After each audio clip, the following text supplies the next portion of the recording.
Why was everyone staring at her sleeve? The coffee shop hummed with morning energy, laptops clicking, steam hissing from the espresso machine.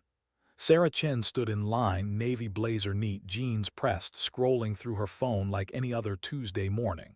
She reached up to adjust her collar, just a simple movement, natural, unremarkable, but her sleeve slid back, just an inch, maybe two, and suddenly the whispering started. Behind her, a woman in expensive yoga gear nudged her friend. The smirk spread across her face like wildfire. Sarah felt it, that familiar weight of eyes on her skin, but she kept her gaze forward, ordered her usual black coffee. Voice steady, hands calm, the tattoo on her forearm barely visible but visible enough. Can you believe someone would do that to themselves? The yoga woman's voice carried across the quiet space. Stage whisper, intentional, meant to be heard. Looks like she lost a fight with a printer. Her friend giggled, no attempt to lower her voice. I bet she regrets every single one. Probably couldn't get a real job, so she just gave up on looking professional. Sarah's jaw tightened, just slightly. A muscle memory of control earned through years of discipline. She had heard it all before. The assumptions, the judgments, the casual cruelty of strangers who knew nothing, nothing about her life, nothing about what those marks meant, nothing about the price she had paid for each one. She grabbed her coffee, turned to leave, caught a glimpse of three businessmen in suits near the window. One shook his head, disapproving, disappointed, like she was some kind of moral failure standing in his perfect morning. That's what's wrong with this generation, he muttered to his colleagues. No respect for themselves. You'd never see that kind of thing in my day. His friend nodded enthusiastically. Absolutely right. I wouldn't hire someone like that in a million years. What kind of message does that send to clients? The third man said nothing, but his eyes followed her, clear distaste, clear judgment, clear dismissal. Sarah pushed through the door. California morning sunshine hit her face, warm, bright, beautiful, but her heart carried that familiar heaviness, not because their words hurt. She had developed thick skin over the years, armor built through experiences they could never imagine. No, what weighed on her was something different, something deeper. How quickly people rushed to judgment. How eagerly they assigned value to someone's life based on ink and assumptions. How completely they missed the story beneath the surface. She walked 3 blocks to the community center, coffee warming her hands, mind already shifting to the work ahead. The community center sat tucked between a laundromat and a Mexican restaurant, modest building, peeling paint. But inside those walls, something meaningful happened every Tuesday and Thursday. Sarah had been volunteering here for 2 years, ever since her discharge, ever since she had started searching for purpose in a world that suddenly felt too quiet, too safe, too empty. Miss Sarah's here. The voices hit her before she made it through the glass doors, excited, young, full of energy that reminded her why she kept showing up. A group of teenagers rushed toward her, 13 to 17 years old, the neighborhood youth program kids, most of them from military families stationed at the nearby naval base. Sarah had started working with them after leaving active duty, finding purpose in helping these young people navigate the unique challenges of military life, the constant moves, the deployments, the uncertainty, the pride mixed with fear that came from loving someone who served. All right, settle down, she laughed, setting her coffee on the desk. Did everyone finish their college application essays? Marcus, a lanky 16-year-old with braces, held up his laptop triumphantly. Finished mine last night. 3 pages about growing up on different bases. That's great, Marcus. Email it to me and I'll review it before our next session. Sarah pulled out her folder of documents and notices. Today we're going to talk about scholarship opportunities specifically for military dependents. There's a lot of money out there that goes unclaimed every year because people don't know about it. For the next hour, she walked them through various programs, websites, application strategies. The kids listened intently, asked questions, took notes. Some of them would be the first in their families to attend college. Others were following in parents' footsteps but needed guidance on how to pay for it. Sarah knew their struggles intimately, had lived them herself years ago when her own father wore the uniform. When the session ended, most of the teenagers filed out, backpacks slung over shoulders, phones already back in their hands, but one girl lingered behind. Emma, 14 years old, small for her age, dark circles under her eyes that seemed permanent fixtures on her young face. "Miss Sarah," Emma's voice was barely above a whisper, "can I ask you something?" "Of course, what's on your mind?" Emma glanced at the door, making sure they were alone, making sure no one would overhear what she was about to say. "My dad deploys again next month to the Middle East, and I'm scared." Sarah saw it then, the tremble in the girl's hands, the way she couldn't quite meet her eyes, the weight pressing down on shoulders far too young to carry it. "Last time he was gone, Mom fell apart," Emma continued, voice cracking now, breaking under the pressure of words she had been holding inside for weeks. "And I had to take care of my little brothers, and I couldn't focus on school, and—" her voice caught. "How do you deal with it? The worry, the waiting?" Sarah sat down, gestured for Emma to join her. She had been waiting for this conversation, had seen it coming in the girl's increasingly distant behavior over the past few weeks, the way she stopped participating in discussions, the way she zoned out during lessons, the way fear was slowly consuming her from the inside. "The worry never completely goes away," Sarah said honestly. "No sugar-coating, no false promises, just truth. But you learn to carry it differently. You create routines. You stay connected. You let yourself feel scared but don't let it paralyze you." "Did your dad deploy a lot?" Emma asked. Sarah paused. This was the moment. The conversation she had been avoiding for 2 years. The truth she kept hidden beneath long sleeves and careful silence. She made a decision, rolled up her left sleeve, slowly, deliberately, revealing the full tattoo that ran from her wrist to her shoulder. It was complex, intricate, a memorial piece with dates and coordinates, names written in elegant script, symbols that told a story most people would never bother to read. Most people saw chaos, randomness, bad decisions made in youth, but Emma's eyes widened, not with judgment, with curiosity. "I didn't have a parent who deployed," Sarah said quietly. "I was the one who deployed, for tour, Afghanistan, Iraq, and places I still can't talk about." She paused, let the weight of the next word settle. "I was a Navy SEAL, Emma, one of the first women to make it through the program." The girl's mouth fell open. "You were a SEAL, like the actual Navy SEALs." "The actual Navy SEALs." Sarah traced one of the coordinates on her arm, her fingers moving over ink that represented blood, sweat, loss, sacrifice.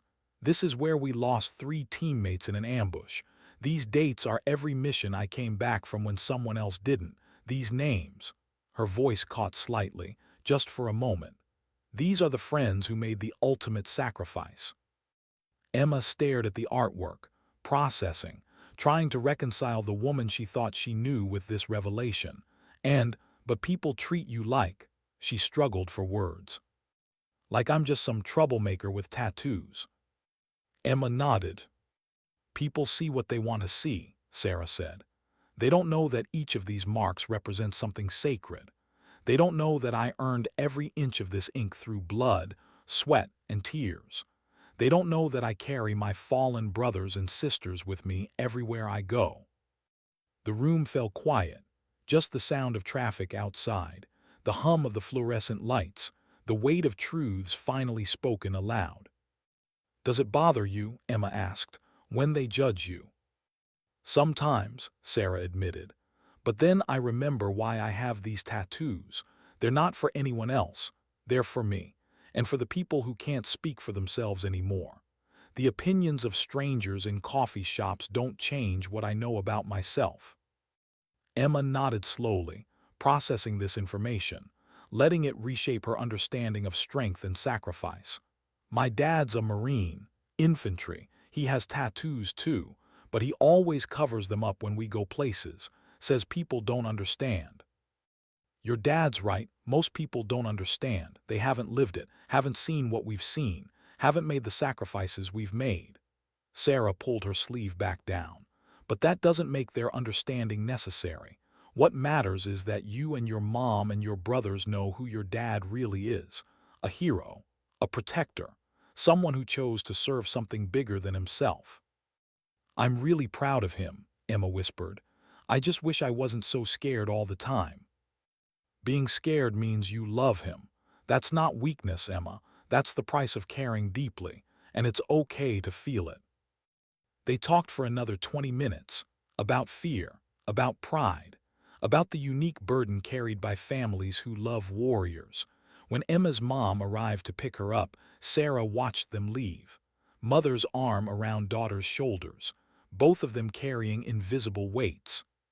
Sarah felt the familiar ache of memory, the weight of experiences most people her age would never comprehend. She was only 31, but some days she felt ancient.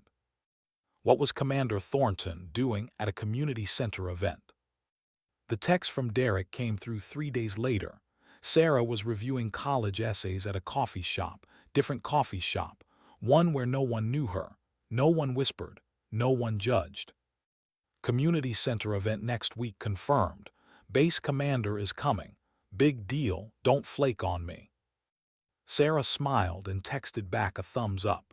The annual military appreciation event was something she helped organize every year, bringing together veterans, active duty personnel, and their families for a day of recognition and community building.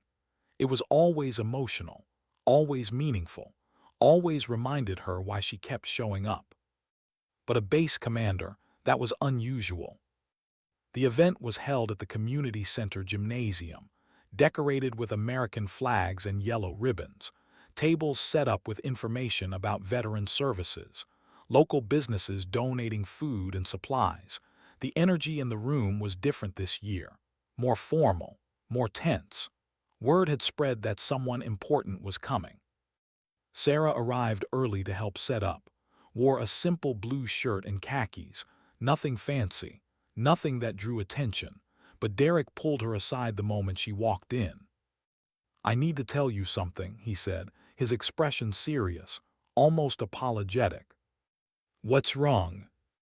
Commander Thornton isn't just coming to observe. He's coming specifically to see you. Sarah's stomach dropped. What, why? Someone sent him your file, your service record, told him about the work you're doing here. Derek ran a hand through his hair. Sarah, he knows who you are, what you did, and he wants to publicly recognize your service. No, the word came out sharp, final. Absolutely not. That's not what this event is about. It's about the community, the families, not me. I tried to tell them that, but orders came down from above. This is happening. Sarah wanted to leave, walk out, disappear into the anonymity she had worked so hard to maintain, but families were already arriving. Kids were running around. Veterans were gathering. She couldn't abandon them. The event started at 2 o'clock. Sarah stayed in the background, helped with registration, directed people to different tables, avoided the main stage area where speeches would be given, but she felt eyes on her, people whispering, pointing. Derek had told people, or someone had. The secret she had kept for 2 years was slipping through her fingers. At 3 o'clock, the formal program began. Local officials spoke. Veteran organization leaders shared stories. Active duty service members received certificates of appreciation. Standard stuff, meaningful but predictable. Then Commander James Thornton took the stage. He was in his 50s, decorated uniform, chest heavy with medals earned through decades of service. His presence commanded immediate attention. The room fell silent. Even the children sensed the weight of his authority. I'm here today to talk about service, he began, voice deep, measured, the kind of voice that had given orders in crisis situations and been obeyed without question. Real service, the kind that doesn't seek recognition, the kind that continues long after the uniform comes off. Sarah's heart pounded. She stood near the back wall, half hidden behind a group of families, hoping he wouldn't single her out, praying she could just blend into the crowd. But Commander Thornton's eyes found her, locked on, and he smiled. There's someone in this room who embodies that kind of service. Someone who went through one of the most demanding training programs in the world, who served with distinction in multiple combat theaters, who earned the respect of every person who had the privilege of serving alongside her. No, please no. Sarah Chen, would you please come up here? The room turned, hundreds of eyes all looking for her, all finding her. Sarah felt frozen, trapped. Every instinct screamed to run, but her training kicked in. The discipline, the duty, she walked forward, one foot in front of the other, face neutral, but inside panic clawed at her chest. She reached the stage, climbed the steps, stood next to Commander Thornton. The lights felt too bright, the silence too heavy. She had faced enemy fire, jumped from helicopters, infiltrated hostile territory, but standing here, exposed and vulnerable, terrified her in ways combat never had. Most people don't know this, Commander Thornton continued, but Sarah Chen was one of the first women to successfully complete Navy SEAL training. She served 4 tours in some of the most dangerous places on Earth. She earned 2 Bronze Stars, a Purple Heart, and the unwavering respect of her teammates. Sarah kept her eyes forward, hands at her sides, military-bearing automatic even in civilian clothes. After her discharge, Sarah didn't fade into comfortable anonymity. She didn't seek attention or accolades. Instead, she came here, to this community center, and quietly, without fanfare, she began serving again, teaching, mentoring, supporting military families who needed someone who understood their unique challenges. The commander turned to face her directly. Sarah, on behalf of the United States Navy and every person who has benefited from your service, both in uniform and out of it, thank you. And then he did something Sarah never expected, something that made her throat tighten and her eyes burn. Commander James Thornton, a decorated officer with decades of service, rendered a full military salute to a discharged SEAL in civilian clothes standing in a community center gymnasium. The room erupted, not with polite applause, with standing ovation, with tears, with recognition of something profound. Sarah stood there, saluted back with precision earned through years of discipline, and felt something crack open inside her chest, something she had kept locked away since her discharge, since she had walked away from the only identity she had ever truly known. When the noise finally died down, when people returned to their seats, when Sarah's heart stopped pounding quite so hard, Commander Thornton leaned close. "You've been hiding," he said quietly, "but the world needs to see what you've done, what you continue to do." Sarah wanted to argue, wanted to explain that visibility felt dangerous, that exposure meant vulnerability, that she preferred the safety of anonymity, but looking out at the crowd, she saw Emma, 14 years old, eyes wide, face filled with something that looked like hope mixed with pride, and next to Emma, her father, a Marine with tattoos on his arms and tears in his eyes. Maybe Commander Thornton was right. Maybe hiding wasn't serving anymore. Maybe visibility was the next mission. The event continued for another 2 hours, but everything had changed. People approached Sarah differently now, with respect, with curiosity, with genuine interest in her story. Veterans wanted to shake her hand. Active duty personnel thanked her for paving the way. Parents of daughters asked if they could introduce their kids to her. And Sarah, despite her discomfort, despite her preference for shadows over spotlights, began to understand something. Her service hadn't ended when she left the Navy. It had just transformed into something different, something that required a different kind of courage. After the event, as Sarah helped clean up, a man approached her. Mid-40s, professional clothes, expensive camera around his neck. "Ms. Chen, my name is David Park. I'm a documentary filmmaker.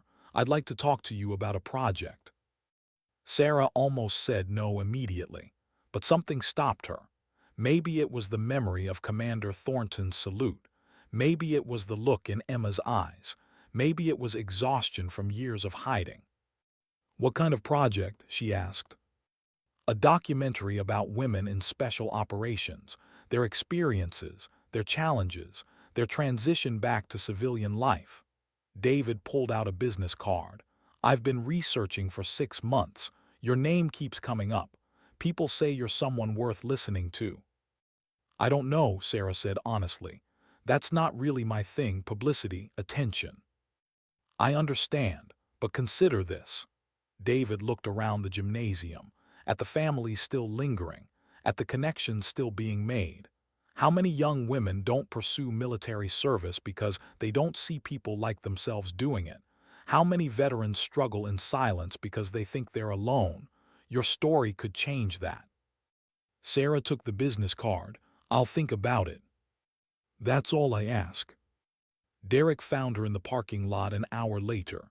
Sarah was sitting in her car, engine off, just staring at the steering wheel, processing everything that had happened.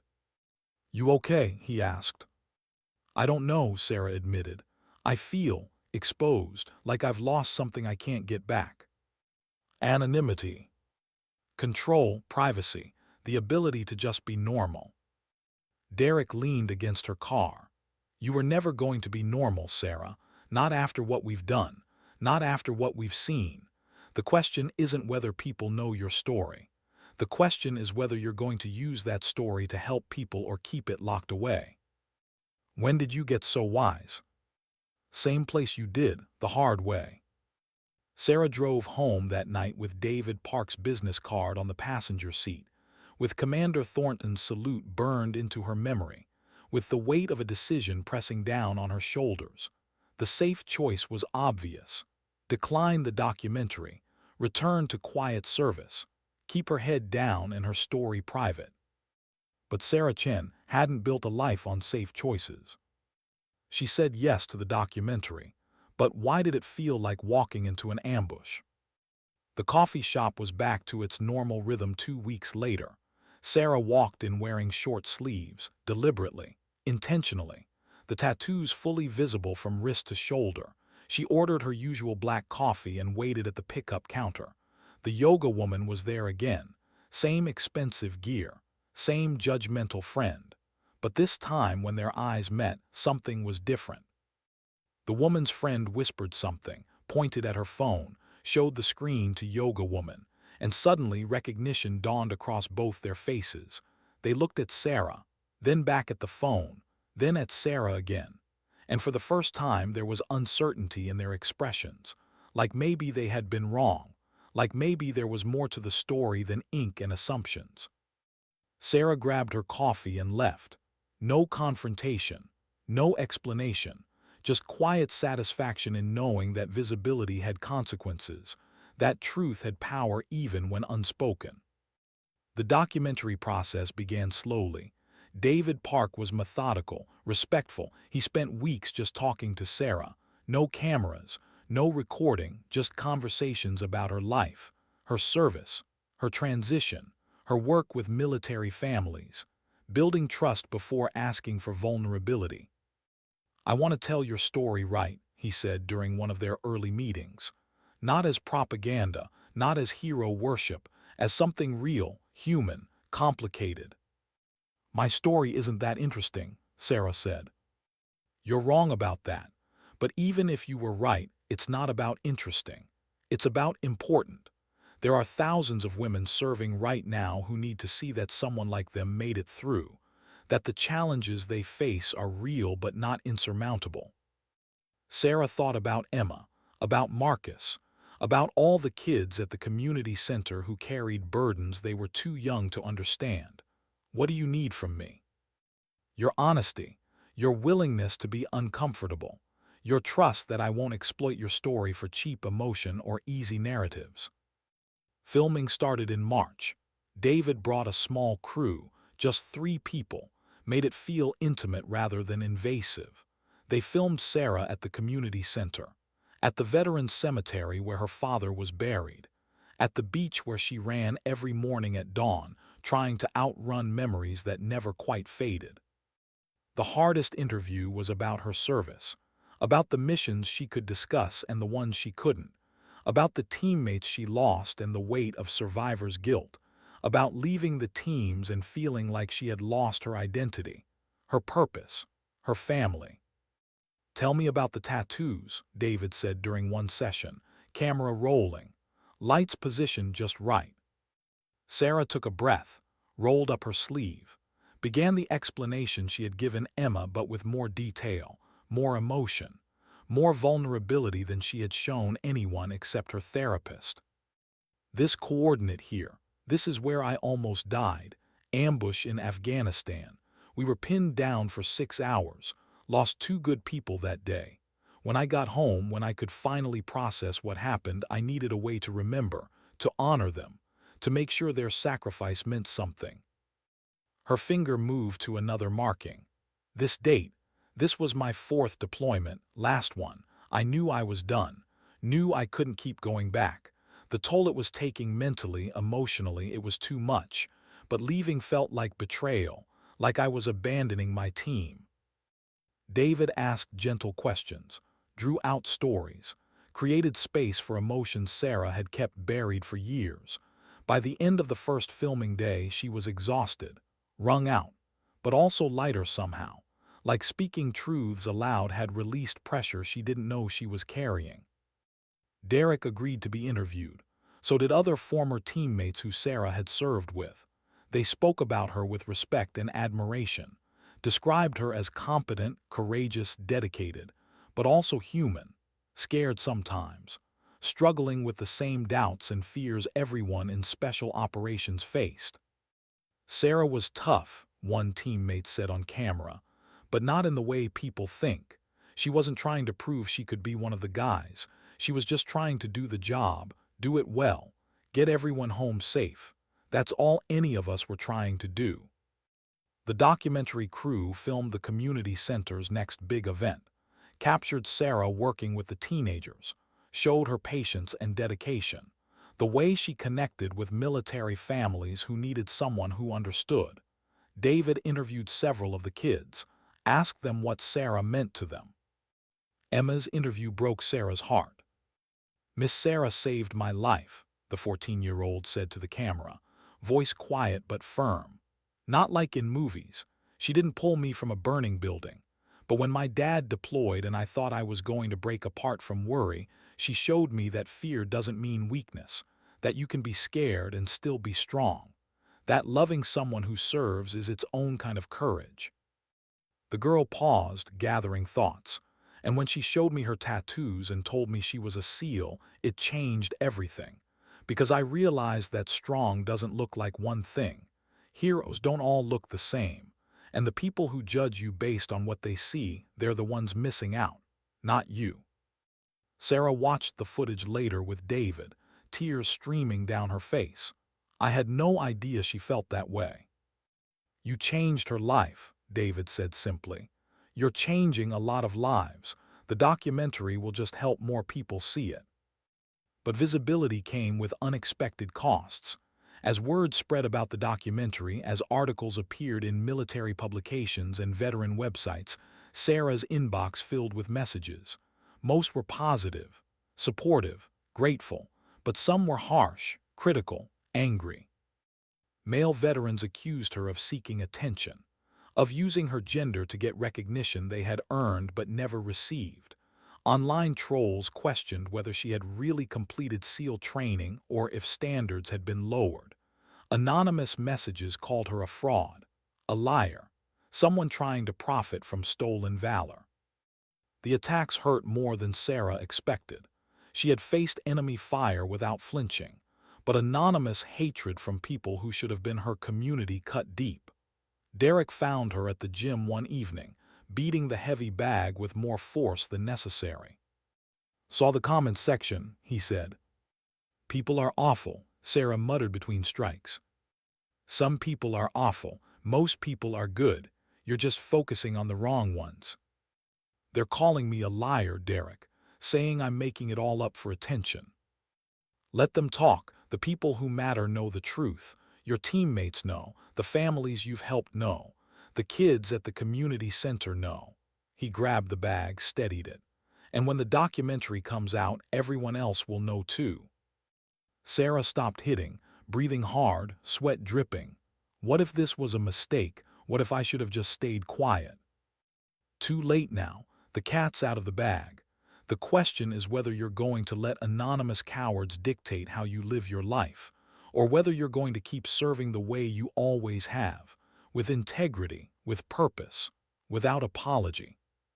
He was right. Sarah knew he was right, but knowing and feeling were different things.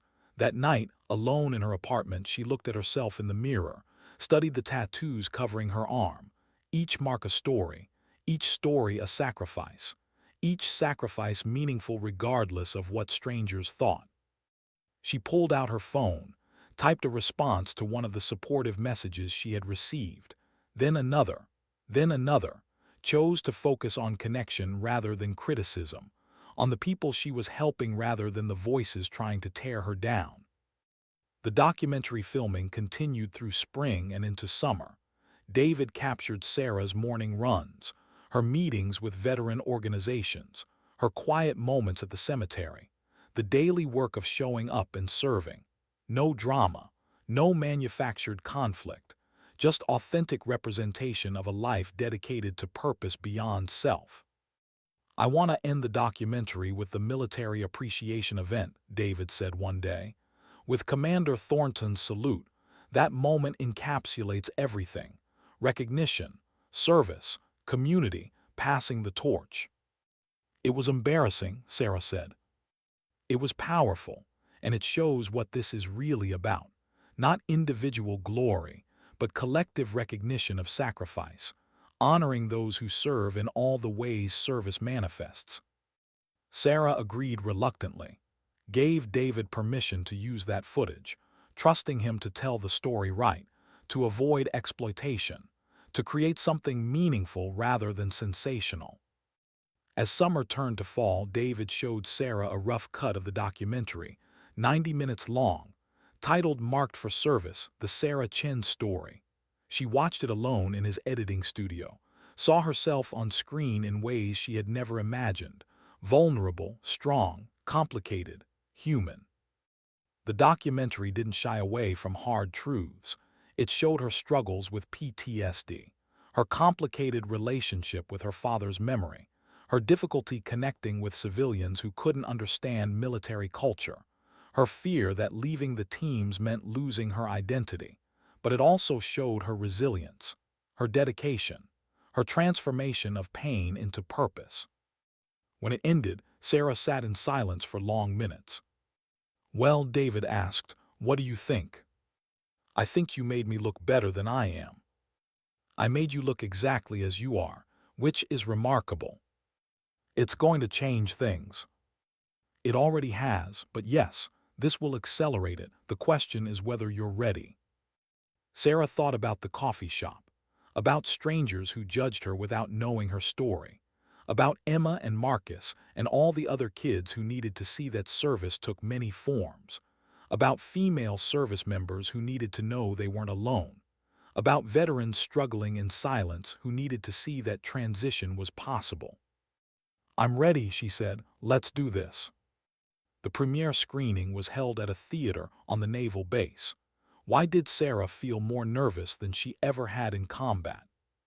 The documentary premiered in October, a special screening at the base theater, invitation only, military personnel, veterans, families, community leaders. David had insisted Sarah attend, wear something nice, be prepared for attention. She wore a black dress, simple, elegant, and short sleeves, the tattoos fully visible, no more hiding, no more apologizing. This was who she was. The theater filled quickly, over 300 people. Sarah sat in the back row, wanting to disappear despite knowing that was no longer possible. Derek sat next to her.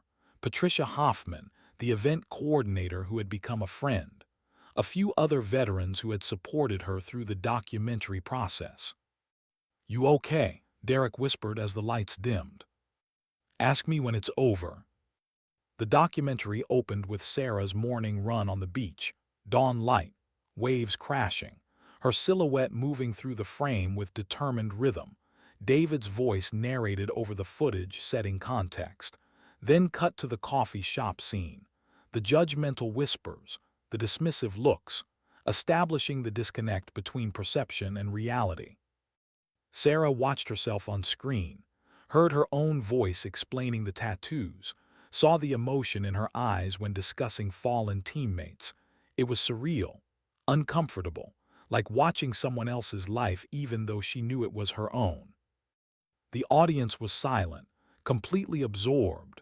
When the documentary showed combat footage, training clips, and interviews with her former teammates, Sarah felt the weight of those memories press down on her chest.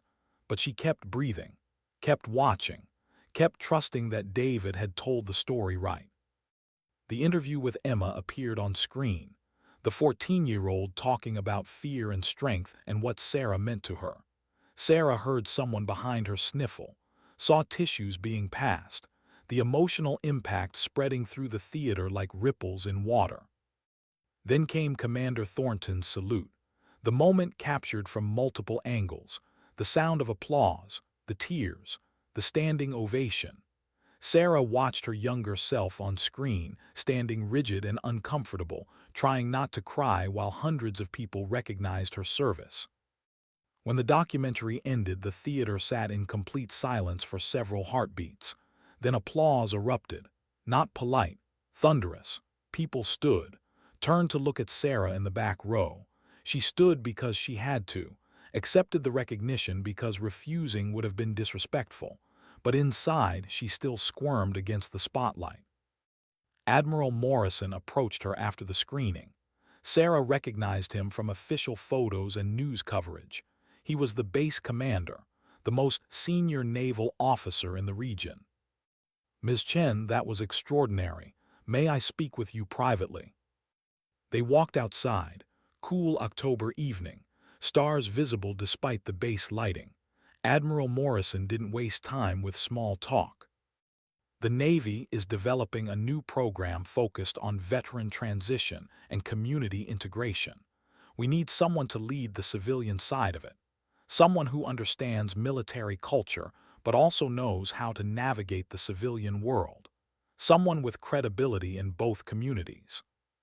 Sarah's mind raced. "I'm honored, but I'm not sure I'm qualified for that kind of position." "You're exactly qualified. You've been doing this work informally for years. This would formalize it, give you resources, reach beyond your local community. You'd be developing programs nationally, training other communities on best practices, serving as a liaison between military and civilian support systems." The magnitude of what he was offering settled over her like weight. This wasn't just another volunteer position. This was a career, a mission, a purpose that extended far beyond the community center walls. "Can I think about it?" Sarah asked. "Of course, take 2 weeks, but I hope you'll say yes. This program needs someone who understands service as deeply as you do." Sarah drove home that night overwhelmed. The documentary had opened doors she never expected, created opportunities she had never imagined.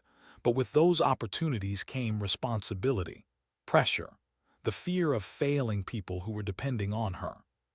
She spent the next week talking to everyone whose opinion mattered. Derek encouraged her to take it. Patricia thought it was a perfect fit. Even Emma and Marcus, when she asked their opinion, told her she should do it. But there was one person whose opinion mattered most, and he wasn't available to ask. Sarah drove to the military cemetery. Autumn wind rustling through trees, leaves falling like slow rain. She stood at her father's grave. White marble headstone, simple inscription, nothing fancy, just like he would have wanted. "I don't know what to do, Dad," she said quietly. "Part of me wants to stay local, keep doing what I'm doing, but this opportunity could help so many more people." She paused. "What would you do?" No answer came, just the sound of wind and distant traffic. But standing there among rows of white headstones, Sarah felt something shift. Her father had never chosen the safe path, never chosen the comfortable path. He had always chosen service, even when it cost him everything, even when it cost him his life. Sarah called Admiral Morrison the next day and accepted the position. The transition took 3 months. She trained her replacement at the community center, ensured continuity for the families who depended on their programs, said emotional goodbyes to kids she had mentored, promising to stay in touch, knowing some connections would fade but others would last a lifetime. On her last day at the community center, they threw a surprise party. Over 100 people showed up, the space filled with laughter and tears. Emma presented her with a scrapbook filled with photos and letters from kids whose lives she had touched. Marcus Video called from the Naval Academy to thank her again. Even the gym owner appeared, and Gunnery Sergeant Martinez, home between deployments. Sarah stood before the crowd trying to find words adequate to the moment. I came to this community center 3 years ago trying to find purpose after leaving the military. I was lost, angry, trying to figure out who I was without the uniform. You all helped me find my answer. She paused, collecting herself. Service doesn't end. It just changes form. Thank you for letting me serve you, for trusting me with your stories, for teaching me that my value isn't determined by my job or my rank, but by my commitment to showing up and doing the work. Her voice cracked slightly. I'm not leaving because I want to, but because this new opportunity will allow me to help even more families like yours. You'll always be my first community, my foundation. Thank you. The new job was challenging in ways Sarah hadn't anticipated. She worked with policymakers, community leaders, veteran organizations, military commands across the country. She traveled constantly, developing programs, training coordinators, building partnerships. It was exhausting and exhilarating, frustrating and fulfilling. But through it all, Sarah kept the tattoos visible, wore short sleeves to meetings, didn't hide her ink during television appearances, let the memorial artwork show during congressional testimonies. It was her way of honoring the fallen, of maintaining authenticity, of refusing to be anyone other than who she was. And people noticed. Not everyone approved, but increasingly, people asked about the stories behind the tattoos rather than judging them at face value. She had become known not as the woman with all the tattoos but as Sarah Chen, the veteran who transformed military family support programs. 2 years after taking the position, Sarah received word that Marked for Service had won several prestigious awards. It was being used in leadership courses at military academies across the country. David called her excitedly to share the news. You've made a real impact, he said, not just through your work, but through your willingness to be visible, to own your story, to let people see what service really looks like. Sarah thought about the coffee shop where it all began, where strangers had mocked her tattoos without knowing her story. She thought about Commander Thornton's salute, the moment that changed everything. She thought about all the lives that had intersected with her since then, all the connections and opportunities that came from choosing visibility over hiding. You know what I realized, Sarah told David. Everyone has tattoos even if they're not visible. Everyone carries marks of their experiences, their losses, their triumphs. Mine just happened to be on the outside, but we're all walking around with our stories written on us in ways most people never see. That's profound, David said. Mind if I quote you on that? Sarah laughed. Sure, why not? At this point, my whole life is public anyway. But even as she joked, Sarah felt profound gratitude for how things had unfolded. She had resisted visibility, fought against attention, tried desperately to remain invisible, but being seen, truly seen, had opened doors she never knew existed. It had allowed her to serve in ways she never imagined, connected her with people who needed her story and people whose stories she needed. The tattoos that once felt like marks of otherness had become marks of belonging, connecting her to a vast community of people who understood sacrifice, who honored service, who chose purpose over comfort. What happens when the spotlight fades and the real work begins? The speaking requests started flooding in 6 months after the documentary's release.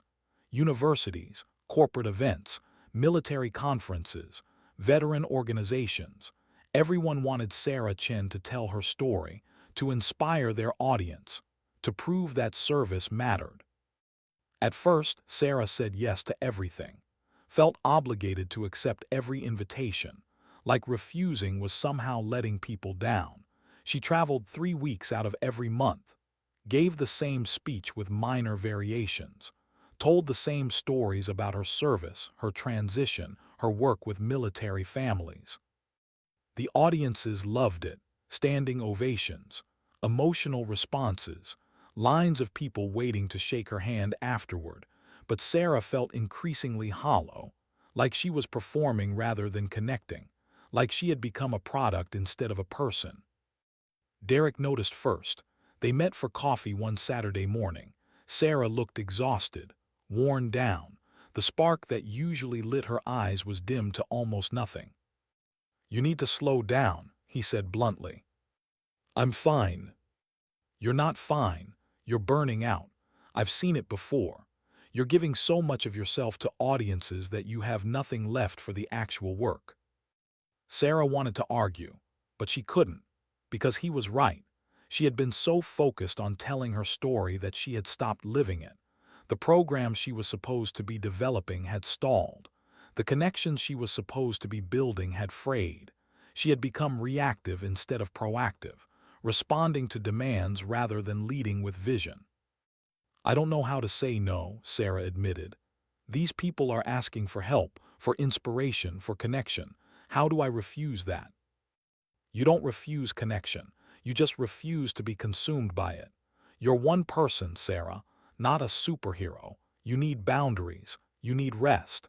You need to remember that service isn't measured by how many stages you stand on." She started saying no, declined 90% of speaking requests, accepted only the ones that aligned with her actual work.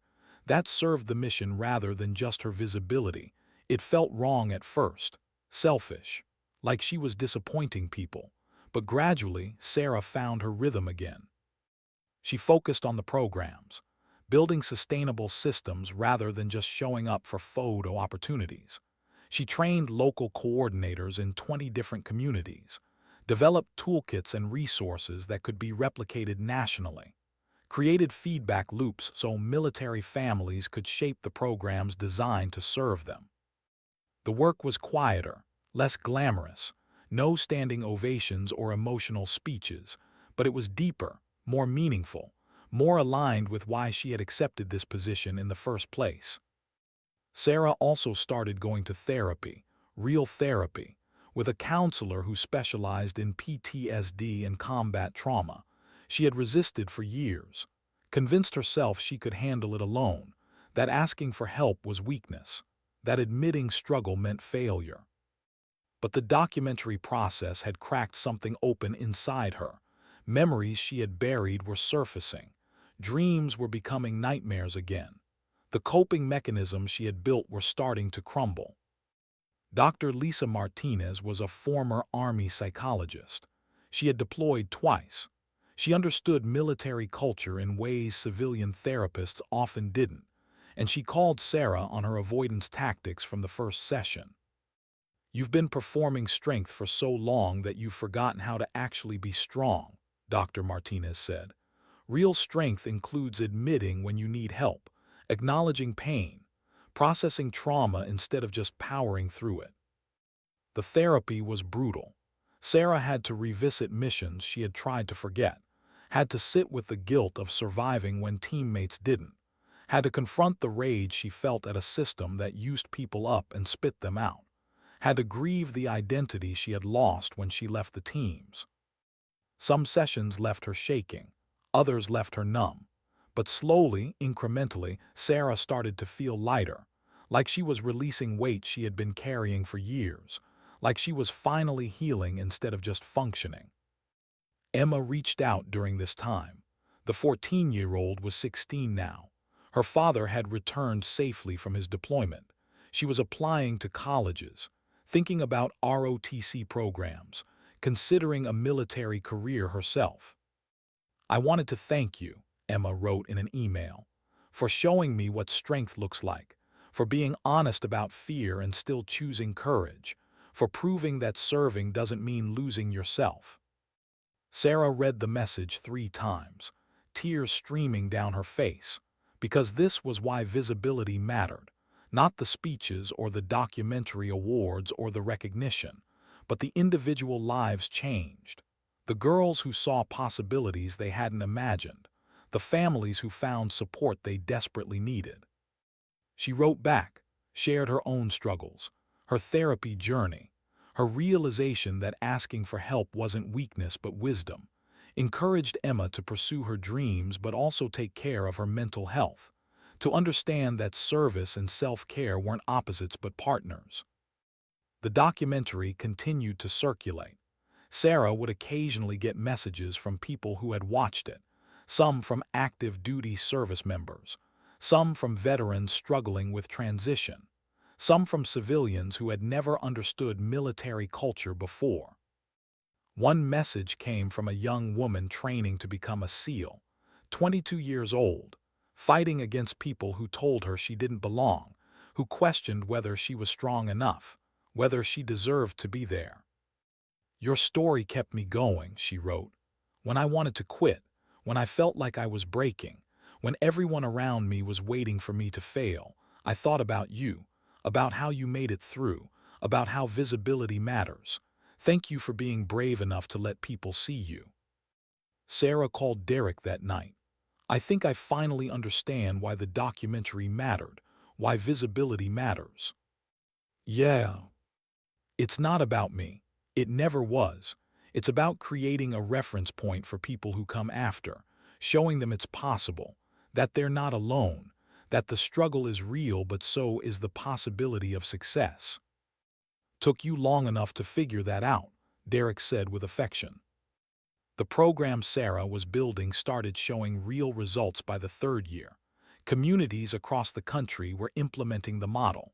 Military families were reporting better support.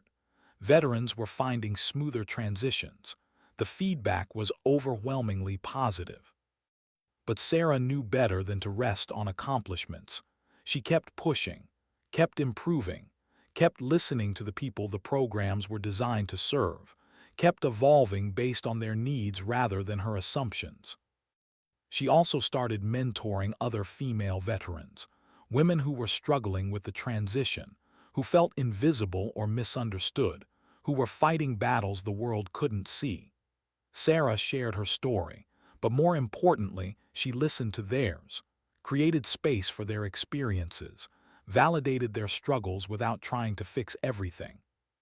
One afternoon, Sarah received an unexpected call. Commander Thornton, the officer who had saluted her 3 years ago, who had started this whole chain of visibility and recognition. "I wanted to check in," he said. "See how you're doing. The program you've built is making waves. People are noticing, in good ways." "Thank you, sir. That means a lot. I also wanted to apologize." Sarah was surprised. "For what?" "For putting you in that position at the military appreciation event. I didn't ask your permission. Didn't consider how uncomfortable you might be with public recognition. I just assumed it was the right thing to do." "You weren't wrong," Sarah said slowly. "I was terrified, angry even, but looking back it needed to happen. I needed to stop hiding. The world needed to see that service takes many forms. Still, I should have asked first, should have given you agency in how your story was told." They talked for another 30 minutes, about leadership, about the responsibility of visibility, about the cost of service, about the importance of checking in with people rather than making assumptions about what they need. When the call ended, Sarah sat quietly in her office, thinking about how far she had come, not just professionally but personally. From a woman hiding her tattoos in coffee shops to someone building national programs, From someone terrified of visibility to someone understanding its power. From a veteran lost in transition to a leader helping others find their way. The journey hadn't been linear, hadn't been easy, wasn't over, but it was meaningful. And meaning, Sarah had learned, was what made service sustainable. 5 years after Commander Thornton's salute, what had really changed? Sarah stood in the same coffee shop where it all began. Same navy blazer, same short sleeves, same tattoos visible from wrist to shoulder, but everything else was different. The yoga woman wasn't there. The judgmental businessmen had moved on. The baristas who once glanced at her ink with disapproval now greeted her by name. Some had watched the documentary. Others just knew her as a regular customer who always said please and thank you. Sarah ordered her coffee and waited. No whispers, no stares, just the normal rhythm of a Tuesday morning. And in that normalcy she found something unexpected. Peace. Her phone buzzed. A message from Emma, 20 years old now, sophomore at a military academy, thriving. Just wanted to say thanks again for the recommendation letter. Made it through another brutal week. Thinking about our conversation about sustainable strength. Hope you're taking care of yourself too. Sarah smiled, typed back quickly. Proud of you. And yes, I'm taking care of myself. Therapy every other week. Boundaries holding strong. Leading from wholeness instead of emptiness. The program she had built was now operational in 47 states, training thousands of coordinators, serving tens of thousands of military families. The model was being studied by international militaries. Other countries were adapting it for their own veteran support systems. But Sarah measured success differently now, not by numbers or reach or recognition, but by individual lives changed, by families supported, by veterans finding purpose, by young women seeing possibilities they hadn't imagined. Last month, a 17-year-old girl had written to her, from a small town in Montana, daughter of a Marine, interested in serving but terrified she wasn't strong enough, wasn't tough enough, wasn't enough, period. Sarah had video called her, talked for 2 hours, shared her own fears, her own struggles, her own journey from invisibility to impact, encouraged the girl to pursue her dreams but also be realistic about the challenges, to understand that strength wasn't about being invulnerable but about getting back up when you fell. Will it be worth it? The girl had asked. Depends on your definition of worth, Sarah had answered honestly. Service costs. Sometimes it costs everything. But it also gives purpose, community, the knowledge that you showed up when it mattered, that you chose something bigger than yourself. The conversation had ended with the girl in tears, but hopeful tears, determined tears, the kind of tears that preceded transformation rather than defeat. Sarah grabbed her coffee and walked outside. The California sun was warm. The street was busy, life continuing its relentless forward motion. She had a meeting in an hour with congressional staffers, a presentation about expanding the program to include National Guard families. Important work, meaningful work. But first she had promised to stop by the community center. Her replacement, Maria, was doing an incredible job, better than Sarah in some ways, more organized, more patient, more willing to delegate. But Maria had asked for advice on handling a situation with a troubled teen, and Sarah never said no to the community center. Walking those 3 blocks felt different now. She wasn't hiding, wasn't ashamed, wasn't apologizing for taking up space. The tattoos caught sunlight, memorial art honoring people who couldn't walk these streets anymore, who had given everything so others could have everything. At the community center, Maria greeted her with relief. Thanks for coming. This kid, he's struggling. Father deployed 6 months ago. Mother's overwhelmed. He's acting out at school, getting into fights. I don't know how to reach him. Sarah remembered being that kid. Different circumstances, but similar pain. The anger that came from fear. The violence that came from feeling powerless. the desperate need for someone to see past the behavior to the hurt underneath. "Let me talk to him," Sarah said. The boy was 14, same age Emma had been when they first connected. He sat slouched in a chair, arms crossed, defiant expression masking terror. Sarah recognized that look, had worn it herself more times than she could count. She sat down across from him, didn't speak immediately, just let silence settle, let him get uncomfortable enough to look at her. When their eyes finally met, Sarah rolled up her sleeve, showed the full memorial tattoo, every date, every coordinate, every name. "You know what these mean?" she asked. The boy shrugged, but his eyes were locked on the artwork, curiosity breaking through the defensive wall. "They mean I've been where you are. Angry, scared, feeling like the whole world is chaos and you're the only one who sees it, like you have to fight everyone and everything just to prove you exist." "You don't know anything about me," the boy said, but his voice cracked slightly, the armor fracturing. "You're right. I don't know your specific story, but I know what it feels like to love someone who keeps leaving, to be scared they won't come back, to feel helpless while they're out there facing dangers you can't protect them from." Sarah paused. "And I know what it's like to turn that fear into anger because anger feels more powerful than fear." The boy's eyes glistened. He blinked hard, refusing to let tears fall.